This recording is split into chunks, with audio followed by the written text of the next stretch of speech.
Hey, what is up YouTube? Welcome back guys. It's your boy Steven Banamu. If you're new to the channel, you know the drill. Make sure to subscribe, guys. Make sure to subscribe, guys. More and more videos are coming up, guys. More and more videos are coming up. Anyway, this one is the title. This is Visayas. Visayas is one of the regions here in the Philippines. It's in the central Philippines, most of the islands here. Cebu is in Visayas. It's a group of islands here in the Philippines, just central Philippines. So anyway, this one is a probably a short video by Catriona. That's the Miss Universe here. I reacted to another episode of her. This is Mindanao, the video called This is Mindanao. If you haven't checked it out yet, just check it out, guys. I'll leave the link on the description so you just can click on it and then check it out. And she talked about some really good things there about Mindanao. Also the beauty of Mindanao. She was showcasing the beauty of Mindanao, some of the cultures there, and also the people there. That was really amazing. But this one, I'm expecting some really good, probably some exposing some good beauty about the Visayas region and also the people here. And I don't know what to expect more. So anyway, let's just get right into it and check it out. Oh, typhoon.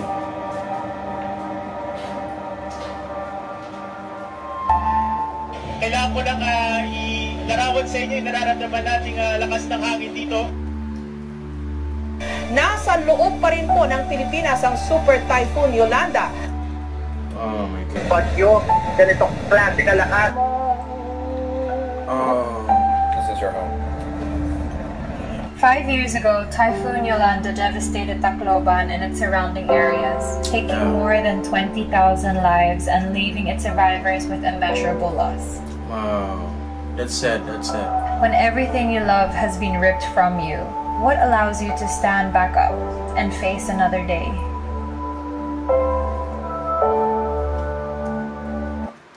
One thing, guys, sorry, I'll just pause the video here and talk a little bit.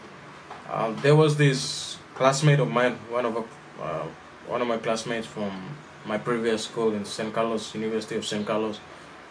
She's a really good friend to me, and she was telling me about her experience with the typhoon. She's from Tacloban, Leyte, and she was really telling me about her experience with typhoon and during the time. That was around, I think, 2013 or 14. I think it was 2013. That was the time that Typhoon Yolanda really hit the Philippines, the Visayas, especially the Visayas region. And you know what she told me? She told me that she lost her dad, and I think a family also. I think two younger sisters, and actually she swam some hours in order for her to get to a safe place. She actually swam for hours before people came and rescued her, and her and her mom and the little sister, they were the ones who make it out alive during the typhoon. But the rest of the family, they went missing, and it was just sad, really sad. That, and she was telling me it was, you could really hear the pain, the emotion within her. It was just really sad, devastating. Some things like that we don't really expect in life, and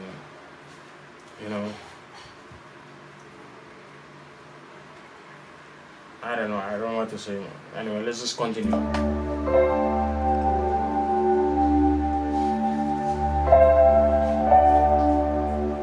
Survivors and warriors. Wow.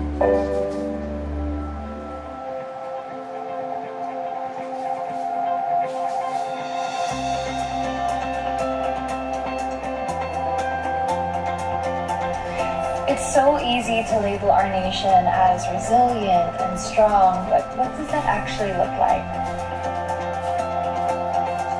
It surprised so many other people around the world.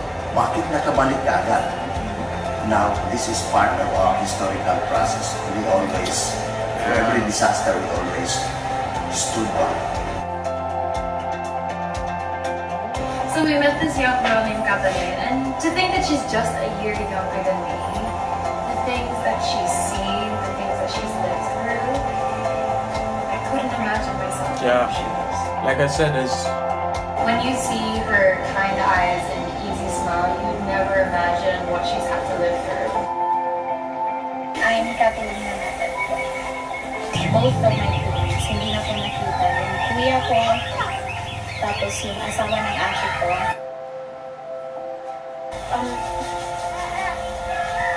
Doon ko ako kumapit sa punan mo. So, naanod ako. Siguro yung 3 hours ko. Yung kuya ko, yung definition ng zero discipline. Wala ka pong nakikita. yeah. That's what my classmate explained. Hindi Was ko telling pwedeng me. isipin na, bakit nawala yung parents ko, I have to get this. Because maybe they saved me. Parang they sacrificed themselves para ma-save ako. So I have to keep going.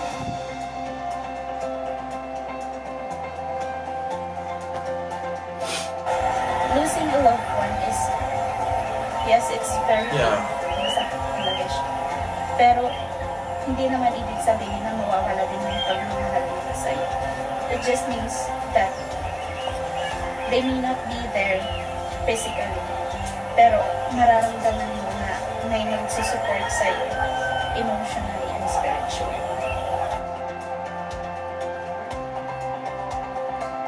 After learning about Catriona's story, when I walked around the streets of Tacloban after that, I saw everyone in a new light. I saw them not just as ordinary people, but as survivors. And I wondered to myself, how is it that they could lose so much, but still find a will to live, or find a reason to keep going? And True. how is it that they could be dealt such an unfair hand in life, but still look forward to tomorrow? So maybe, I thought, the answer could lie in the history of Leyte.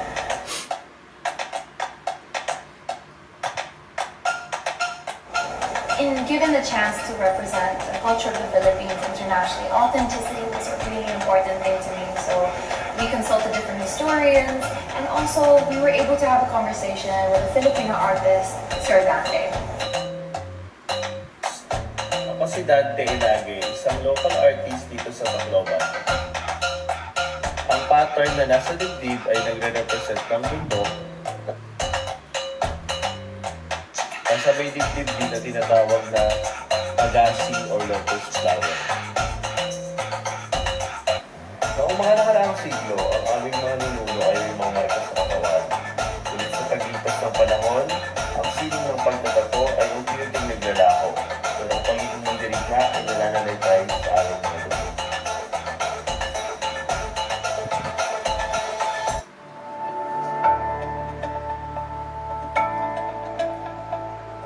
For the main body of Catriona Ray Catsuit, I was inspired for Pintadas Festival.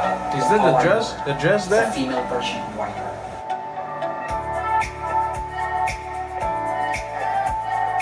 We traveled to Leyte to research the patterns, the details, and then we transformed into a modern version of warriors.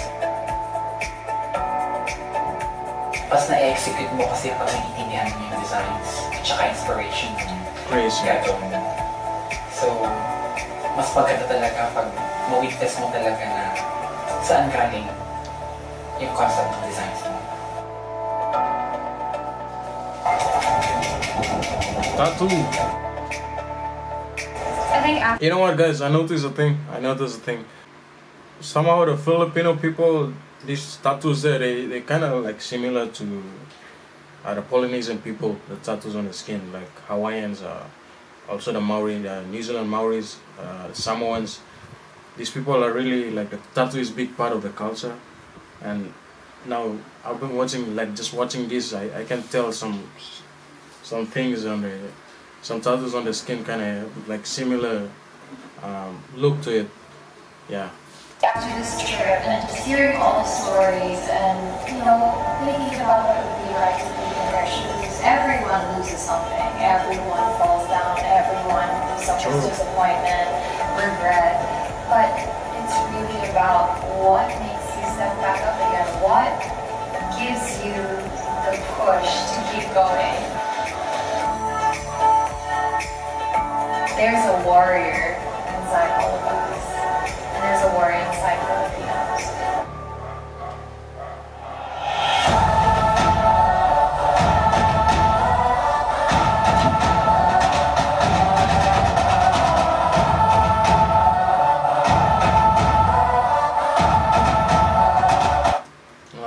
That was a nice short documentary there. Actually, the Visayas region is really one of the regions that is so historical. Actually, the Spaniards, when they came to the Philippines, they came to the Visayas region first. It was Cebu. It was Magellan, 1951. If you guys can, 19 or 1851. Well, I think it's 1850. No, 1521. Yeah, that was during the time that Magellan came in the Philippines, and it was, yeah, Philippines was ruled by the Spaniards for a very, very long time. I think almost 300 or more than 300 years. And then after that, the Americans came. After Americans, Japanese took over for a while, and then after that, Americans again, and after that, after the last ruling by the Americans, that's when Philippines got its independence. So the country itself, it's more, culturally heritage, like so many cultures blending in with the Filipino cultures. You have the European culture, also the Chinese culture, and probably, yeah, there's a lot of influence here in the Philippines during the time that those countries were colonizing them. So there was also a influence of Chinese traders here in the Philippines. So nowadays, modern Chinese is more like when you approach any Filipino, not modern Chinese but modern Philippines. If you approach any Filipinos and you ask them what's the history is like, they will tell you that, oh, this I'm half. Actually, my great grandparents are half Spanish, or some would say my great grandmother or great grandfather is half Chinese. Yeah, that's the thing about the Philippines. And also one thing about the Philippines, when she was explaining the story of a little girl, she was actually swimming and seeking for help for some hours before help arrived. That was what I had from my classmate. That was yeah, like similar story to that. It was really sad, and you just imagine the pain they had to go through during, like, losing loved ones and the families. Also just trying to rebuild from nothing after the typhoon just destroyed their homes and their livelihood. Oh, that's the thing. Yeah, one thing about the Philippines is the Filipino people, they are so, like, they don't. These people are really have this sense of positivity, and they don't really look on the bad side of life, the negative side of life. They just focus on the positive and try to move forward with the life. That's the thing about the Filipinos. And regardless of whatever situations, whatever the life that they are facing, they are always smiling. These people, Filipino people, they are always smiling no matter what. Anyway, guys, that's the video. It was kind of a bit sad. The video was really a bit sad. I was feeling kind of emotional during the start of the video, but anyway. Yep, guys, that's the video. If you're new to the channel, make sure to subscribe, leave a like, and I'll see you guys with another video. Peace out.